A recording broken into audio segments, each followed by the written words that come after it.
Hello and welcome to the latest episode of the Low Budget Review Show. I am your host, Eric Smith, and today I am talking about Terraforming Mars in the Shadow of Deimos by Jane Killick. This is from Aconite Books, based on the board game from, I want to say it's Stronghold Games. I can't read it from this far away, and I'm not sure about the pronunciation of what they're in the shadow of, and I meant to look it up beforehand, but I didn't, so I'm calling it In the Shadow of Deimos. Now, a couple of things before I actually get into reviewing this book. One, I am not an expert on science fiction, so I've read a lot, I think, not a huge amount, more than the average person, not as much as big sci-fi fans. I've read Asimov, probably my favorite sci-fi author, and Heinlein, not a huge fan of his. Philip K. Dick, I really dug the stuff I read by him. I've read cyberpunk like William Gibson and military science fiction and, space opera stuff with just ray guns and spaceships flying around and dogfights, a lot of intellectual properties like Star Wars and Star Trek and Predator and Alien. So I like to think I know I've read a little bit of a lot, if that makes sense, but I'm no expert. If you really want good science fiction book and movie reviews with some other stuff thrown in, check out Media Death Cult on YouTube. That guy is fantastic. Much better reviewer than I am, and really, really, really, really, really well versed in sci-fi. So that's the first thing. I'm no science fiction expert. Second thing, I'm no Terraforming Mars expert. I've never actually played the original board game. I have the Terraforming Mars Ares Expedition, which they call the Terraforming Mars card game. It's sort of a streamlined version of the original game, and I've only played that once. Had a great time with it. I've only played it once, so I don't know if a lot of the elements in this book come from the main board game or not. I don't know if the main board game has characters in it or anything. Like, there's a lot of cards in the game. I don't know if any of those cards are people. I do know that there are corporations. There are corporations in the version of the game I have, and they are in this book. I know the goal, the thresholds they need to reach for terraforming Mars that are in the game are mentioned in the book, but I can't really speak to the game. I don't know if any of those things that I just went over were necessary. I could have just thrown out, hey, here's a book, and this is what it is and what I think, but I just wanted to get that all out on the table. Transparency here. So, as I mentioned, this is based on, I don't know if that's the correct way to put it, inspired by the game Terraforming Mars. And in this book, it is 2316. Yes, I was looking at the date on the back. The terraforming of Mars is in full-ish swing. The corporations all have their projects that they're working on. We come in with some migrants who have just landed on Mars. They're going to work. They're essentially indentured servants, and they're going to work for Thorgate. And we meet, what is his name? I know it's Luca, but I was looking for his last name. Well, we meet Luca, and he's one of these indentured servants.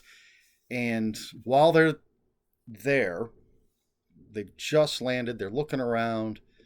One of the things that is done to terraform Mars, one of the corporations is Credit Corps, and they shoot asteroids into the surface of Mars, which is helping to raise the temperature.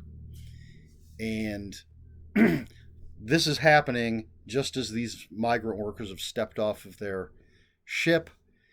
But the there's a disaster during all of this, and a man dies. And so this other character that we meet, Julie Outerbridge, easy to remember that last name, she's put in charge of the investigation because she is the head of UNMI. And let's see if I can find quickly what that stands for. It does not look like it's going to be quick. It's something. It's got Mars in it. Anyway, she's the head of UNMI. She's put in charge of investigating, find out what happened. How did this accident happen that destroyed this Thorgate property and killed this man? And so we have the chapters kind of bounce back and forth between Julie and Luca, because Luca ends up getting the job, being given the job of the guy that was killed. So we're following Julie's investigation. We're following Luca as he acclimates to Mars, and some things happen, and he sort of starts looking into things on his own. Eventually, it's all going to come together. And so it's this sort of science fiction mystery. And so that brings me to my first point. I was reminded, and maybe this is why I told you I'm not an expert on science fiction. This book reminded me of reading Isaac Asimov. He had his robot mystery series. A lot of his stories were mystery stories. Essentially, and it's been a long time since I read iRobot, which is a bunch of short stories. Those were all mysteries or logic puzzles. And so I was reminded this is a science fiction mystery. And yeah, it just reminded me of Isaac Asimov. The characters, the way they're developed, the way they're written, reminded me of Asimov's work. The fact that there really aren't any action scenes.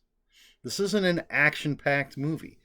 This isn't an action-packed book, which again reminded me of Isaac Asimov. So yes, Jane Killick's writing, very, very good. I liked it. It's clean, it's concise. There's never any confusion about what's going on. With all the characters that she introduces, and if you're not familiar with the game, the corporations, although not every corporation is introduced. UNMI, of course, is a big part of it. Thorgate is a big part of it. Credit Corps, and I think there's a few others that are mentioned, but in the game there's like a dozen or so, and that's just the Ares expedition. I don't know how many total there are. So it's really, really well written. I really, really like the characters. I like the way that our two main characters are developed. I like the way that the relationships that they have with the people around them are developed. There are red herrings, and I dig that. There are tense scenes. There's really no action scenes, but there are scenes that create tension and suspense, and I like that. And I, having just played the game once, I did like when I would recognize something. But you don't have to know the game at all. You could have never played a board game in your entire life, let alone Terraforming Mars or Terraforming Mars Ares Expedition, to pick up and read and enjoy this. All of the information you need is in this book. It's fantastic. It's really entertaining. I'm so glad too, because I took a chance. I basically bought it because it's from Aconite, and I've been picking up most of their stuff. A lot of people rave about the game, but that doesn't mean. I mean, look at movies based on video games, and occasionally board games like Battleship. Don't always work out. So wasn't sure if a novel based on a board game was going to work out, but it did, and it worked out very, very well. There's only one good movie based on a game, and that's Clue. Yeah, I'm going there. I'm saying it. Anyway, Terraforming Mars in the Shadow of Deimos. Yeah, fantastic. I gave it I think I gave it 4 out of 5. Because as much as it reminds me of Asimov, it's not Asimov. Asimov's 5 out of 5. Can't really. 4.5 is what I would give it if I could give a half star. I'm going to look more into what Jane Killick has written. And actually, there's 5 books of hers. Let me double check. Yes, 5 books of hers that I really want to pick up because she wrote books about Babylon 5, one for each season. And I'm a huge Babylon 5 fan. And they're, I think they're like episode guides and behind the scenes, maybe some stuff. I don't know, but it's Babylon 5. I love it. Want to pick those up. But she also has, and she has other nonfiction, but also some other fiction. I'm going to check it out because this is really well written, really entertaining. So yeah, highly recommend Terraforming Mars. In the Shadow of Deimos. There's a second Terraforming Mars book coming out. It is not by Jane Killick, but I am looking forward to that one now as well. Hopefully it's as good as this one. Pick it up if you dig sci-fi. It's a really good, really, and it really gave me that feeling of reading Isaac Asimov, one of the robot mysteries. Yeah, I liked it. It's good stuff. All right. You know what? I got a question for you for this video.